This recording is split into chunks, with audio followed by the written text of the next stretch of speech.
Another day, another horrible take attacking anime made by a clout-chasing lobotomite. If you're a masochist like me and you spend a lot of time on Twitter, tweets like these have become routine, and they all follow the same basic format. A random screenshot of a popular anime found at the top row of a Google image search, followed by some incoherent rhetoric about how the anime industry is run by and appeals exclusively to P-words. Then some tone-deaf and often ironic causation that can be easily applied right back at their own interests. And then we conclude with the cherry on top, which occurs once the tweet gets enough Karens and hive-minded amiibo brains to like the post, where the original poster then promotes one of their god-awful socials, typically in the form of a SoundCloud, Premium Snap, or some other project that looks like it was made by a kindergartner who found their way into MS Paint. Well, ladies and gentlemen, the formula has played out to a T here. Now, there's nothing novel about this post. I just found it particularly funny, and I thought I would ruin your days by sharing it with you. Before we take a deep dive into this flaming pile of waste, this is not a witch hunt. Don't go after this person. In fact, the best thing you can do is ignore it and laugh at it from a safe distance. Okay, now that we got our rubbers on, let's get started. So I'm sure you've read the text of this magnum opus in the background, so I don't have to repeat it verbatim.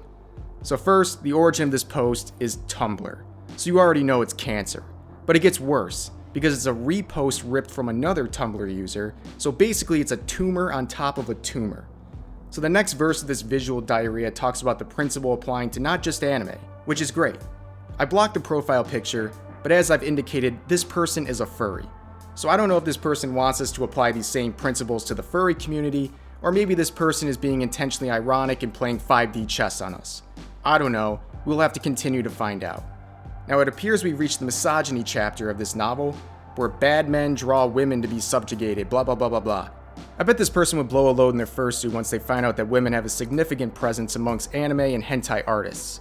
But we don't want to deal with facts here. Now let's shift our attention to the two smoking guns that inspired this post.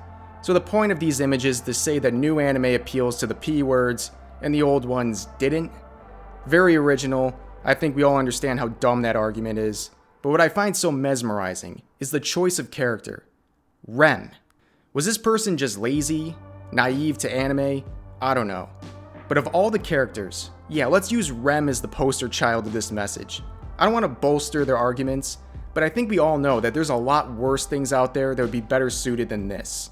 And the funny thing is, taking away the Tumblr comments, the origin of this is a meme. And to make this very clear, that Miyazaki quote is fake, by the way. It was supposed to be ironic, but instead it looks like it got hijacked to promote a personal agenda. But we shouldn't be surprised about that sort of thing, since it often plays out to be a successful tactic. Which leads me to the best part of this whole thing. The subtweet promoting socials once the tweet starts getting popular. What do we have this time? Ding ding ding! Furry Artwork! That's right, ladies and gentlemen. After that post, one would naturally promote their furry art. Well, I've got bad news for the animal enthusiast who made this. If we apply the same line of reasoning you made to the furry community, everything you accuse anime of would apply to them as well. But this time we would be able to also add in another factor, the B word, which I'm sure you would gawk at and call it an unfair connection to draw. Well, don't be mad, because I'm just applying your logic. Now I'm sure you're looking at this tweet and thinking to yourself, this person got destroyed, right? Last time I checked, this tweet had almost 150,000 likes. That many people bought into this garbanzo post. And I guess it's fitting that the animal-inspiring supporters of this tweet are rabidly going after people who disagree with it. I think I'm getting desensitized to how stupid and hive-minded people are at this point. I'm going to conclude this by once again saying don't go after these people or their tweets, because it'll probably make them excited to begin playing a victim role on top of everything else.